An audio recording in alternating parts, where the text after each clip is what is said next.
ठीक आहे. तर नेक्स्ट कन्सेप्ट स्टार्ट करायचं आपल्याला सॉर्टिंग द ॲरे एलिमेंट. ॲरेचे एलिमेंट सॉर्ट करायचे आपल्याला असेंडिंग किंवा डिसेंडिंग ऑर्डरमध्ये using C programme.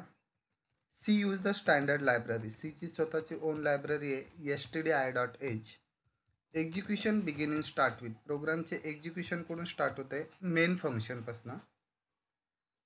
Array element store करताना ॲरेचं डिक्लेरेशन करताना टाईप इंटिजर ए नावाचा ॲरेला साईज किती? 100. तर मॅक्सिमम किती एलिमेंट कलेक्ट करू शकतो? 100. 1 बाय 1 एलिमेंट रीड करण्यासाठी आय. आपण डिसाईड करणार आहे आपल्याला एक्झॅक्टली किती एलिमेंट कलेक्ट करायचे एन. आणि कलेक्ट केलेले एन एलिमेंट सॉर्ट करताना दोन एलिमेंट एकमेकांना कम्पेअर करण्यासाठी नेक्स्ट व्हेरिएबल जे आणि स्वॅपिंग करण्यासाठी टेम्प. तर फर्स्ट स्टार्ट डिसाईड करा आपल्याला किती एलिमेंट कलेक्ट करायचे. तर enter the how many element आपल्याला ॲरेमध्ये किती एलिमेंट कलेक्ट करायचे? एन. डी ॲम्परसाईन कोणाला व्हॅल्यू दिली? एनला. तर एन इलेमेंट कलेक्ट करताना स्टेटमेंट देतोय enter the array element. Enter केलेले ॲरेचे इलेमेंट 1 बाय 1 इलेमेंट रीड करण्यासाठी I initialise 0. I is a less than किती इलेमेंट कलेक्ट करायचे? एन. तोपर्यंत आय काय होत चालेल? Plus plus. Given condition true असाल तर स्कॅनएफ फंक्शनमध्ये जाईल डी ॲम्परसाईन ए ऑफ आयची पोझिशन किती चालू आहे? 0. म्हणजे फर्स्ट इलेमेंट जो स्टोअर होईल तो 0 इंडेक्सवरती काय झाला? स्टोअर. ॲरेमध्ये इलेमेंट स्टोअर होताना किंवा ॲक्सेस करताना इंडेक्समध्ये काय होता? स्टोअर आणि ॲक्सेस केला होता. असे एन इलेमेंट ॲरेमध्ये काय आले? कलेक्ट झाले. आता कलेक्ट केलेले इलेमेंट काय करायचे आपल्याला? सॉर्टिंग करायचे असेंडिंग किंवा डिसेंडिंग ऑर्डरनं. तर इथून लॉजिक स्टार्ट झालं. तर कन्सिडर करा इथे इलेमेंट स्टोअर आहे तुमचे एन इलेमेंट. आता एन इलेमेंट सॉर्ट करताना first element compare to the all other element. First element कोणाबरोबर कम्पेअर करायचं? बाकीच्या अदर इलेमेंट बरोबर. तर फर्स्ट इलेमेंट हा कोणत्या इंडेक्सला असतो? 0. म्हणून आय इनिशलाइज 0. तो इलेमेंट कम्पेअर करायचे दुसऱ्या इलेमेंट बरोबर. तर जेला व्हॅल्यू मी देतो i+1.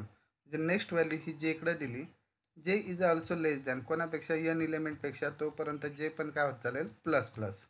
गिवन कंडिशन ट्रू असेल तर ए ऑफ आयची पोझिशन 0 पोझिशनची व्हॅल्यू ग्रेटर दॅन कोणापेक्षा? ए ऑफ जेपेक्षा असेल तर टेम्पला व्हॅल्यू मी ए ऑफ आयची देतोय. स्वॅप करतोय. ए ऑफ आयला व्हॅल्यू असाईन होईल ए ऑफ जेची आणि ए ऑफ जेला व्हॅल्यू कोणाची असाईन करतोय? टेमची. कधी स्वॅप कधी झाले पाहिजे? ज्यावेळेस आयच्या पोझिशनचं इलेमेंट ग्रेटर दॅन जेच्या पोझिशनच्या इलेमेंटपेक्षा ग्रेटर असेल त्याच वेळेस इलेमेंट स्वॅप होईल. अदरवाईज जेची व्हॅल्यू एकनं काय होईल? इन्क्रीमेंट. टिल तो हा लूप चालूच राहील. कंडिशन फॉल्स होईल त्यावेळेस इलेमेंट आपले जे सॉर्ट होणार आहे ग्रेटर दॅन साईन असल्यामुळं असेंडिंग ऑर्डरने सॉर्ट होतील. डिसेंडिंग न करायचं असेल तर साईन करायचं लेस दॅन. तर इलेमेंट आपले डिसेंडिंग ऑर्डरने सॉर्ट होतील. After sorting the display the array element. After sorting display the array element. ॲरेचे इलेमेंट डिस्प्ले करताना न्यू लाईनला डिस्प्ले करायचे. ॲरेमध्ये असे किती इलेमेंट होते? एन. एन इलेमेंट प्रिंट करताना I initialise 0. I is a less than N. तोपर्यंत आय काय होईल? Plus plus.